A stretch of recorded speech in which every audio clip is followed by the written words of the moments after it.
Bueno, pues muy buenas a todos y a todas. Yo soy un busto parlante y en esta ocasión pues vamos a comentar brevemente el apartado de la obra El ser y la nada de Jean-Paul Sartre, de Sartre, donde elabora la cuestión de la relación entre con los otros, la relación entre los seres humanos, sencillamente, ¿no? Y si es posible esta relación o no, y cómo y por qué. Bien, lo primero que hay que decir es que Sartre es un fiel seguidor de la fenomenología de Edmund Husserl y de la hermenéutica existencial de Martin Heidegger, pero que con Heidegger, pues, en fin, no se va a llevar excesivamente bien.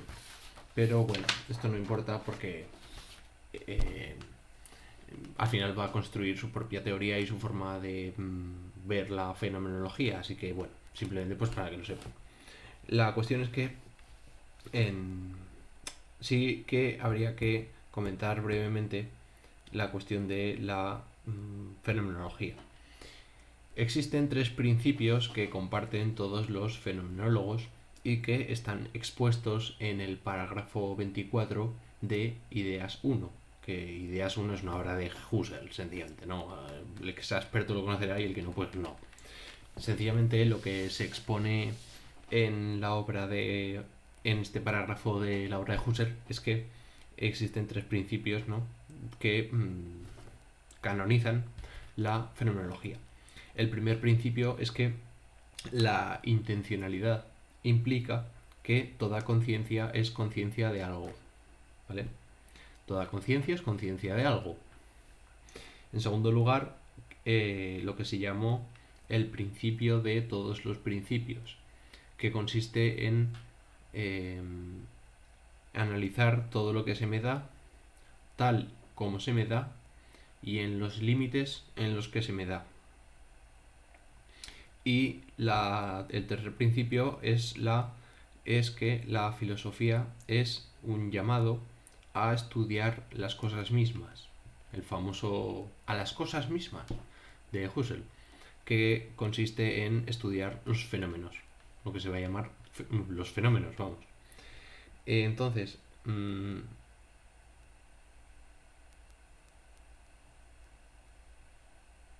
va a haber una reformulación de la visión de la intencionalidad en Sartre, y viene lo que significa que viene a decir algo así como Sartre viene a decir algo así como que toda conciencia es conciencia de algo. Significa que la conciencia existe como siendo conciencia del mundo.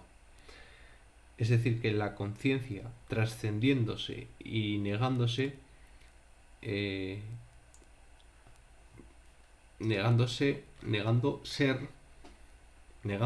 ser ese mundo, y esa negación de que no es el mundo hace que se afirme como conciencia, ¿vale?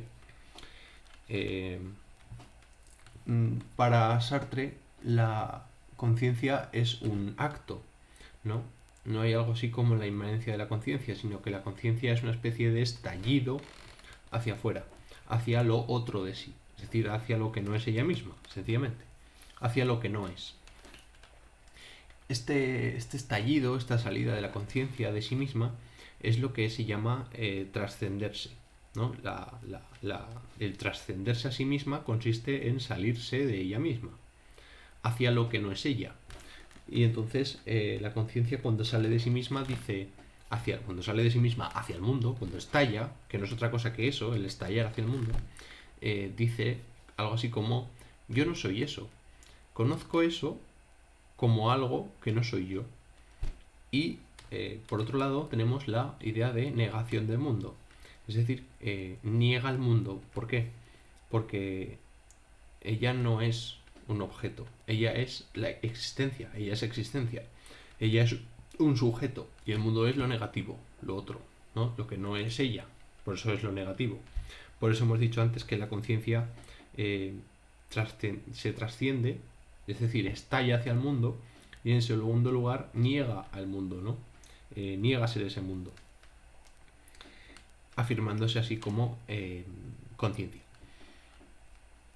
Entonces la cuestión es que en en Sartre no hay ego trascendental, no hay una conciencia en potencia como la habría en Husserl por la obra La trascendencia del ego, que habrá que leerla en algún momento o habrá que comentarla mínimamente porque su importancia es crucial. Pero bueno, no es el momento, aún no están preparados. Bien, entonces la cuestión es que la conciencia es trascendencia, ¿vale? Trascendente, es estallar hacia lo otro, y los objetos son... perdón, la conciencia es trascendencia y los objetos son trascendentes y relativos a ella. Es decir, que los objetos no están alojados dentro de la conciencia, no están en mi cabeza los objetos están ahí fuera, ¿no? Todo el mundo... Esto, por fin hemos entrado en razón, ¿no? Entre comillas. Bien, entonces, como en resumen, para Sartre, en el ser y la nada, la cuestión es que la conciencia tiene dos aspectos, dos características fundamentales. La primera sería la trascendencia y la segunda sería la nihilización, ¿no? La capacidad de negar aquello que no es ella misma, ¿vale? Trascendencia y nihilización. Vale. ¿Por qué? Sí, ¿a qué viene todo esto? Claro. O sea, o qué es lo que se está negando, qué es lo que se está criticando con esto. Pues que la conciencia no es una sustancia, sencillamente. Sino que la conciencia lo que es una actividad constante, ¿no? Una especie de nacimiento y muerte constante. No hay una interioridad, no hay nada inmanente en la conciencia. La conciencia es un acto intencional de conciencia y nihilización. La conciencia es una actividad, ¿no? Es un verbo, no es una sustancia, no es un sustantivo, no es una cosa, no es un objeto, sino que la conciencia es un acto que se distingue del mundo trascendiéndolo, que trasciende hacia el mundo y negando ser ese mundo se afirma a sí misma como actividad subjetiva. Es la correlación de la conciencia, ¿no? Es esta correlación conciencia-mundo al salir en un primer momento, ¿no? Es su actividad, sencillamente. Vale. ¿Qué más? Porque claro, he dicho que Sartre parte de Husserl, pero de algún modo pues también lo supera o lo critica o al menos lo reformula, ¿no? La cuestión es que para Sartre la intencionalidad produce un flujo de vivencias dado que nunca puedo clasificar el sentido último de los objetos, ¿no? Que nunca puede llegar a la esencia de las cosas. Es la actuación o el movimiento de la conciencia. El ego trascendental en Sartre pues va a ser la temporalidad, ¿no? Como el de su buen maestro Martin Heidegger. ¿Qué más? Bueno, bien. Una vez explicado estas cuestiones, podríamos decir que la intencionalidad sartriana se deduce por lo siguiente. Sigue concibiendo la conciencia como conciencia de algo. La conciencia es una conciencia posicional de un objeto trascendente constitutiva del ser de su objeto, y toda conciencia es conciencia de sí misma. De algún modo es conciencia prereflexiva o no posicional. Es decir, que existe una relación no cognoscitiva, que no es una relación de conocimiento, con lo que va a llamar ser transfenoménico. El ser transfenoménico es básicamente el ser de los fenómenos, ¿no? Es decir, las condiciones de posibilidad para que algo se me aparezca, las condiciones de posibilidad de los fenómenos, que es algo coextensivo a los fenómenos, forma parte de los fenómenos, lo que pasa es que no se manifiesta. Esto es lo que va a llamar Sartre la dignidad subjetiva de la conciencia, ¿no? Que viene a ser algo así como el modo de existencia más originario, un modo de acceso intuitivo a nuestro ser anímico. Entonces, para que la conciencia se conozca a sí misma, tiene que ser previamente un sujeto o una conciencia prereflexiva, es decir, un modo de existencia más originario que la conciencia reflexiva. La conciencia no posicional de sí, como siendo conciencia de algo, consiste en saber que se está trascendiendo a un modo prereflexivo, no como un sujeto que está intencionando.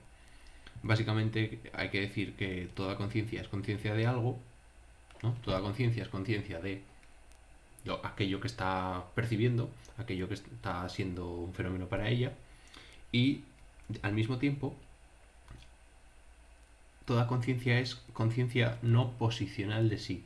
Esto de no posicional lo podemos decir de la siguiente manera, de distintas maneras, como conciencia prereflexiva, conciencia no reificada, conciencia no cosificada o conciencia existencial. Existencial en el sentido heideggeriano, obviamente, de la palabra. Esto lo ejemplifica con un ejemplo Sartre, porque en este sentido Sartre es muy accesible o simpático o muy majo, porque siempre está poniendo así como ejemplos de la vida cotidiana y la verdad que dices, jolín, Sartre, muchas gracias, tío, porque se agradece, ¿no? Que seas tan pesado con la ontología, pero bueno, de vez en cuando pues te vas soltando alguna perlica que dices, wow, ah, sí, vale, jolín, lo he dicho antes, ¿no? Bueno, entonces el caso es que tiene un ejemplo que dice así, cuando miro algo, él pone el ejemplo contar cigarrillos, dice, cuando yo estoy contando cigarrillos en mi cajetilla de tabaco, porque el tío fumaba con un carretero, no me estoy pensando a mí mismo al mismo tiempo. Es decir, cuando yo calculo cuántos cigarrillos me quedan, no me estoy viendo a mí mismo calculando los cigarrillos que me quedan. Es decir, lo leo todo de seguido. Cuando miro algo, contar cigarrillos, no me estoy pensando a mí mismo al mismo tiempo, como mirando algo. Pero sé que soy yo el que estaba mirando algo. O sea, que de algún modo sí que tenemos una cierta relación con nuestro propio ser, ¿no? Con nuestro sí mismo, con nuestra mismidad. Porque siempre sabemos cómo nos estamos encontrando. Esta es la pregunta más fenomenológica, más originaria, ¿no? ¿Cómo estás? ¿Cómo te encuentras? Pues todo el mundo te va a responder algo, porque todo el mundo más o menos sabe cómo se encuentra, a no ser que esté catatónico, en coma o durmiendo. Pero cuando uno está consciente, siempre sabe cómo está. Está de una manera o de otra. Muy borracho, muy triste, muy contento, muy con mucho frío o con lo que sea. Pero siempre sabemos cómo estamos. Eso precisamente es lo que está aludiendo Sartre con la idea de la conciencia prereflexiva o no posicional, que siempre está actuando de una manera latente, ¿no? Sartre lo dice algo así como saberse no téticamente o cogito prereflexivo. Vale. Sartre en el Ser y la Nada utiliza muchos adjetivos para referirse a lo mismo, que no es exactamente lo mismo, pero bueno, para que me entiendan y lo entiendan, pues se puede resumir muy sencillo. Hay dos partes, ¿vale? Dos partes. La parte de la conciencia prereflexiva, de la que acabamos de hablar ahora, esta de que de algún modo yo me encuentro a mí mismo, es decir, aquella que se ve a sí misma contando cigarrillos, o, ah, sí, yo estaba ya tal, uno se ve en primera persona, vamos a decir así, ¿vale? Esa parte, ese lado de la conciencia es el lado de la existencia, ¿vale? Y luego tenemos el lado del conocimiento, que sería el ejercicio propio de la conciencia del hecho de contar cigarrillos, que es la conciencia cuando está trascendiéndose y nihilizándose en el mundo, ¿vale? Tenemos dos lados. Entonces la cuestión es que al lado de la existencia, no sé si lo he dicho así, bueno, el lado de la existencia, Sartre lo va a llamar ser fenoménico es el lado de la existencia, que también se puede traducir como existencial, como no posicional, como no tético, lo voy a llamar así, una T-ético, tético, como prereflexiva, como no conceptualizable, como subjetiva, como ipseidad y como trascendencia. Y por otro lado tendríamos el lado de la conciencia, que tiene que ver con el conocimiento de las cosas, con una conciencia dirigida a un objeto, ¿no? A un algo, la conciencia como conciencia de algo, que tiene que ver con el conocimiento. Y a esto Sartre lo va a llamar ser fenoménico, ¿vale? Ser fenoménico. O fenómenos del ser, que es aquel lado cognoscitivo, posicional, tético, reflexivo, objetivo, lo va a llamar objectividad, o algo así, objetividad, o lo trascendido, ¿vale? Estos son, digamos, las dos dimensiones del ser, vamos a decirlo así. Porque claro, en Sartre hay dos dimensiones del ser. O sea, tendríamos el ser, ¿no? La conciencia, vamos a decir la conciencia, pero no se llama conciencia, se llama ser. No son lo mismo, pero para que nos entendamos. Está el ser, ¿vale? Así, como una pirámide, no. Vamos a ponerlo así, como un huevo. El huevo de Parmenides, el huevo, no el ser. ¿El ser qué es? Pues el ser se divide inmediatamente en dos partes. Bien, la primera parte es el ser de los fenómenos, o el ser transfenoménico, que hemos dicho que tiene que ver con la existencia, y por otro lado los fenómenos del ser, o el ser fenoménico. El ser fenoménico, aquello que tiene que ver con el conocimiento, es lo que se manifiesta, tal como se me manifiesta y en los límites en los que se me manifiesta. Y es lo existente, lo que hay, lo que yo percibo, lo que yo veo. Pues si estoy contando cigarrillos, pues el ejercicio mismo de contar cigarrillos es justamente un fenómeno del ser. El hecho de estar contando cigarrillos, ¿vale? Y por otro lado tenemos el lado de la existencia, o el lado del ser de los fenómenos, o ser transfenoménico, que consiste en la naturaleza de la aparición de la existencia, que es la idea de ser en el mundo heideggeriana, para que me entiendan, ¿no? Es la conciencia en el mundo. Y esta conciencia en el mundo se divide a su vez, esta existencia se dividirá en dos partes. Por un lado tenemos lo óntico, ¿no? Que es el ser en sí, que se va a identificar con la idea de facticidad. Lo óntico o el ser en sí, o facticidad, es el cuerpo, mi pasado o mi historia, mi biografía, la situación concreta en la que me muevo, la contingencia, la idea de que toda sustancia es idéntica a sí misma, de que yo sigo siendo yo mismo a lo largo del tiempo, y los temples anímicos. Los temples anímicos en Sartre son la náusea, que es el sentimiento de estar de más, la angustia, que es lo mismo que en Heidegger, ¿no? El ser para la muerte y todo este tipo de cuestiones, el ser nada y el tedio, ¿vale? El tedio también es un temple anímico fundamental de la facticidad. Y básicamente este ser en sí, o esta facticidad, son las condiciones de posibilidad de los fenómenos del mundo. Y por otro lado tenemos el lado ontológico del ser en el mundo, del ser transfenoménico, que llama Sartre, que es el ser para sí. El ser para sí es la libertad, viene ejemplificada por la libertad en contraposición a la facticidad, y es el ser tomando conciencia de sí misma al nihilizarse y quebrando la identidad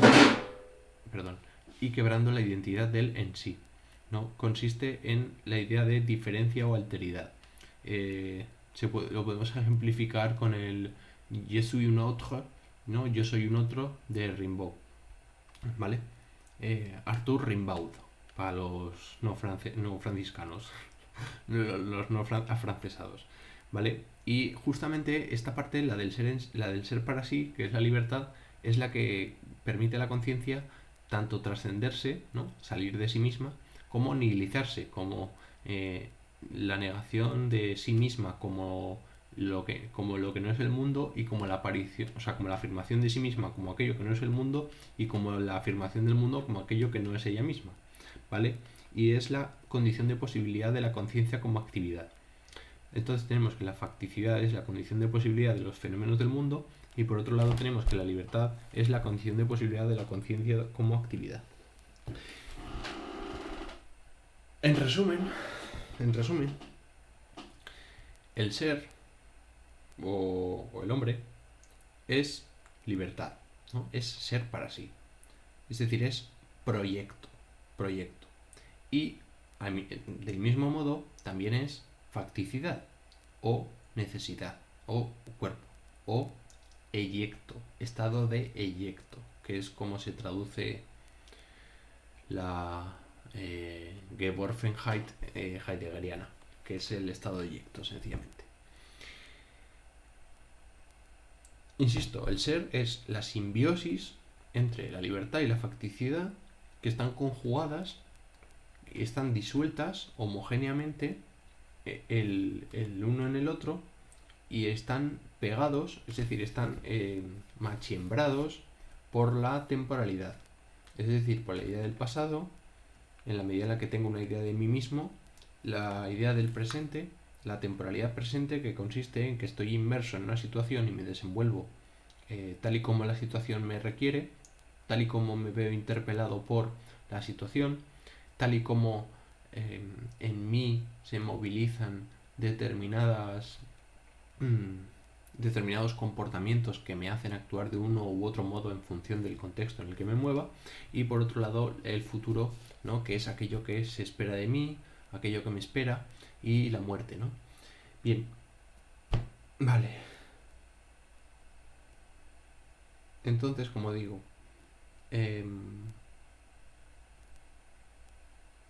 esto es un resumen donde nos ha costado 21 minutos para explicar la ontología de Sartre y todavía no hemos entrado en materia, que la materia viene ahora. Se va de madre, ¿eh? Se va de madre. Pues voy rápido porque si no, no hay, esto no hay por dónde cogerlo. Entonces, ¿por dónde vamos?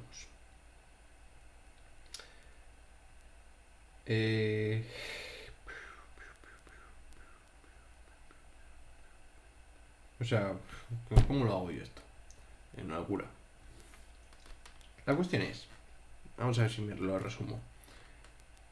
Hay un proyecto existencial en toda la vida del ser humano que consiste en elegir qué o quién soy. ¿Qué o quién soy? Yo tengo que elegir qué o qué voy a ser. ¿Qué voy a ser? ¿Qué vas a ser de mayor? Ese es tu proyecto, ¿no? Tu proyecto. Tu proyecto está relacionado con tu poder ser. ¿Vale? Que tu poder ser es un existenciario heideggeriano también.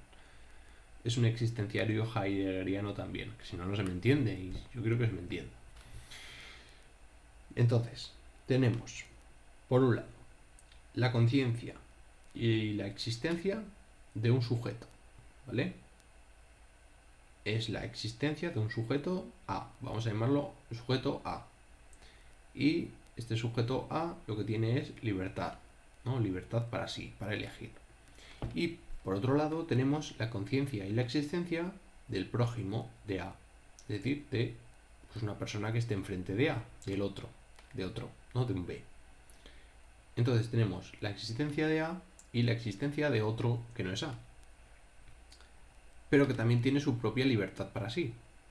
Entonces, la cuestión es que la existencia del prójimo de A y la trascendencia del prójimo de A no son compatibles con la existencia de A.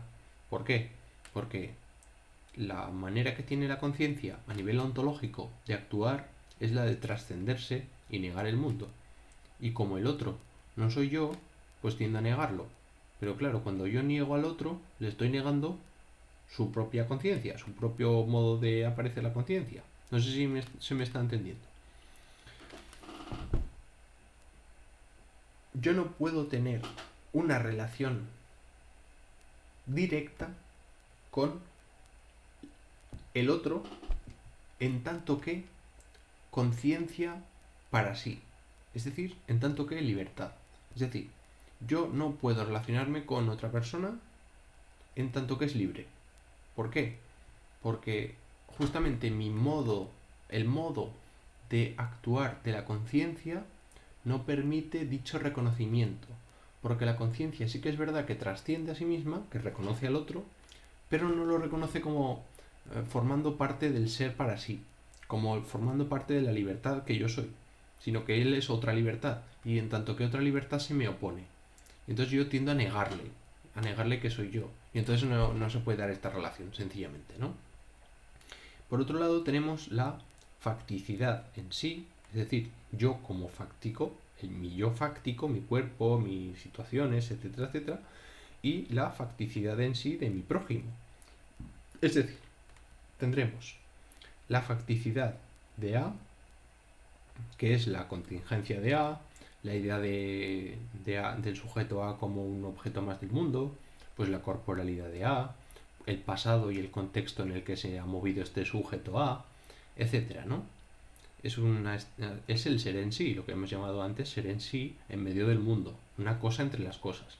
Y por otro lado tenemos la facticidad de por ejemplo, la conciencia del prójimo de A, la corporalidad del prójimo del sujeto A, el pasado y el contexto del sujeto prójimo de A, es decir, alguien que se le opone a A, pero en tanto que fáctico, en tanto que cuerpo, en tanto que, ya lo hemos visto antes, ¿no? La diferencia que había. Bien, la cuestión es que la relación que se puede dar en Sartre es la relación entre la libertad del sujeto A con la facticidad del sujeto B. Perdón, con la facticidad del sujeto prójimo de A, con la existencia del prójimo de A. Esa relación sí que es posible, pero que yo me estoy relacionando con su facticidad, no en tanto que libertad, sino con él como un cuerpo para satisfacer mis deseos, con él como una persona que me puede ayudar para satisfacer mi propio proyecto. En definitiva, estamos utilizando a los demás, ¿no? En Sartre, en el ser y la nada de Sartre, no va a existir esta relación entre iguales, sino que siempre va a haber una especie de utilización del otro, por el tema de que el infierno son los otros y demás. Es una posición muy individualista, muy solipsista casi, solipsista a nivel moral o a nivel ético, si se quiere. Y no va a ser hasta la crítica de la razón práctica cuando Sartre, después de pasar por los campos de concentración, ya tome conciencia un poquito de que, bueno, pues a lo mejor estaba siendo demasiado radical con mi idea del individuo y el individualismo, y sí que es verdad que se puede construir pues cositas, ¿no? Y comunidades y amiguitos de una manera más verdadera y demás. Pero no va a ser hasta que pase por el campo de concentración. Antes de la Segunda Guerra Mundial, Sartre va a tener una opinión completamente pesimista y completamente, ¿cómo decirlo?, pues individualista y no sé cómo decirlo, de cabrón total, sencillamente. Y por otro lado, pues como digo, la conciencia y existencia del prójimo de A, en tanto que libertad, va a poder tener una relación con mi facticidad, ¿vale? Con mi facticidad, con mi contingencia, con mi corporalidad, con mi pasado, con mi contexto. Es decir, que va a existir una relación como ser para otro, que mira, ¿vale? Esta es la definición que da Sartre. La relación entre la libertad, mi libertad, y la facticidad del otro se denomina ser para otro que mira, ¿vale?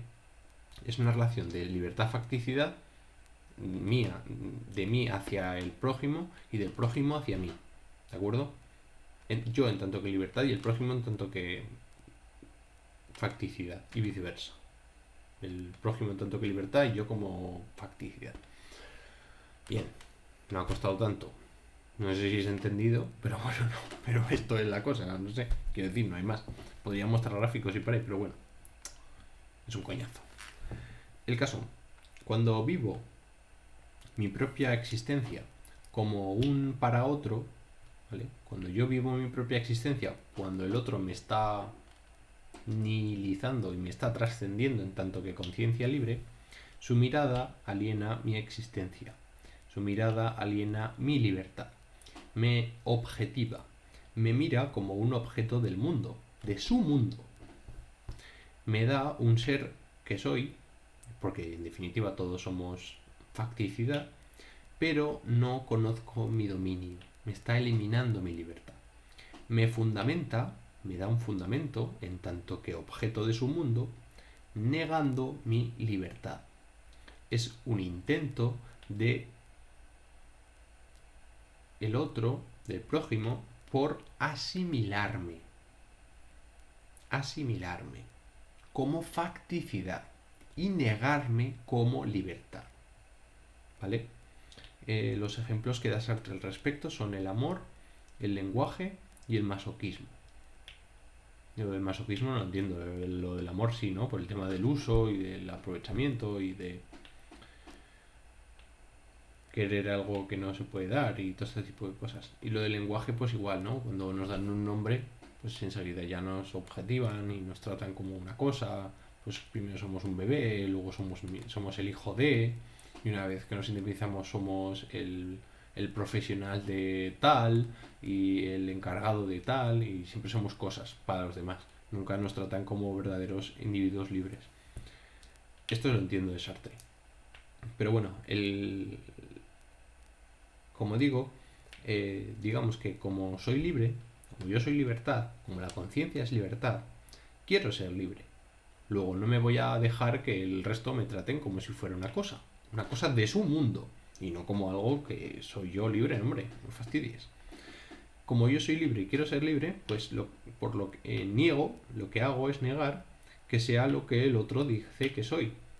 Es decir, voy a negar la objetivación que hace el prójimo de mí.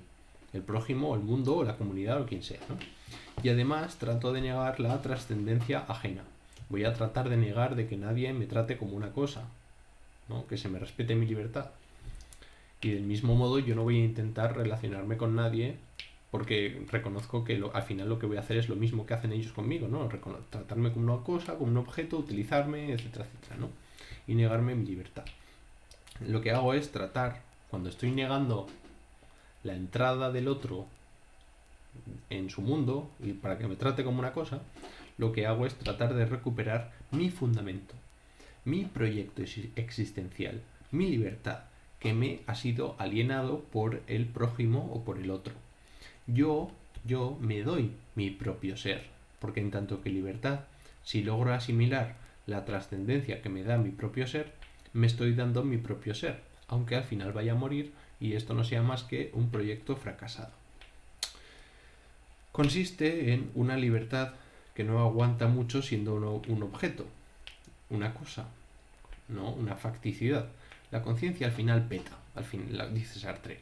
Dice, cuando un tío le metes ahí, pum, pum, pum, pum, pum, pum, le machacas y le tratas como una cosa y lo utilizas, por algún lado va a salir, ¿no? Por algún lado va a escapar y va a petar la cosa.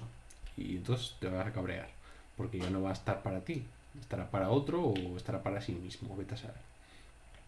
La cuestión es que no puedo descargar en el otro la responsabilidad absoluta de mi fundamento en su trascendencia. Es decir, no puedo dejar que el otro realice mi propia labor, que es la de elegir quién soy, elegir mi propio proyecto existencial y decidir qué o quién voy a ser. Porque el poder ser, el Seinkonen famoso, el de existenciario heideggeriano, consiste en tener que elegir lo que somos. Porque nuestra esencia se define, se juega en la propia existencia. ¿Vale? Los ejemplos que da Sartre de esta cuestión, de esta segunda cuestión, como digo, son la indiferencia, el deseo, el sadismo y el odio. Son ejemplos. Ya digo, Sartre es muy mágico con los ejemplos. La identidad de algo, A igual a A, no puede darse en el en sí de A, sino desde fuera. Es decir, que la identidad de algo tiene que darse desde el para sí. El para sí de la conciencia, la libertad, no es un espíritu puro ni una conciencia sustantiva. El para sí, o la libertad, es un producto histórico fruto de la relación de los individuos entre sí. Es decir, es un resultado de relaciones intersubjetivas, relaciones humanas entre humanos, y del mundo que les rodea. También de las relaciones humanas con los objetos útiles y su constitución. Es un producto histórico. Es la constitución paulatina o progresiva de un sujeto racional o persona con derechos y deberes. Los individuos viven en sociedad, tienen una cultura, lo que Hegel va a llamar espíritu objetivo, y están enmarcados, están circunscritos, están sujetos a una situación histórica, a un desarrollo del derecho, determinado desarrollo del derecho y de las fuerzas productivas, en una dimensión temporal de construcción y autoconstrucción con determinados valores universales que se van desarrollando históricamente, ¿no? Cosa que es un poco raro porque al final Sartre va a afirmar que las relaciones entre sujetos desde el punto de vista de la libertad son imposibles, porque no se puede tratar al otro como libre, porque la conciencia no reconoce ese tipo de actividad. Pero bueno, eso es la... A ver cuánto nos ha costado, un cuarto de hora. Bien. Bueno, ha costado más la ontología porque siempre es lo más duro, pero bueno, al final lo hemos resuelto bien. Así que nada, en esto consiste lo que os quería comentar de el ser y la nada de Sartre. Y pues nada, un placer, como siempre. Y nada, pues a su servicio. Ya lo saben. Venga, nos vemos en la próxima. Un saludo.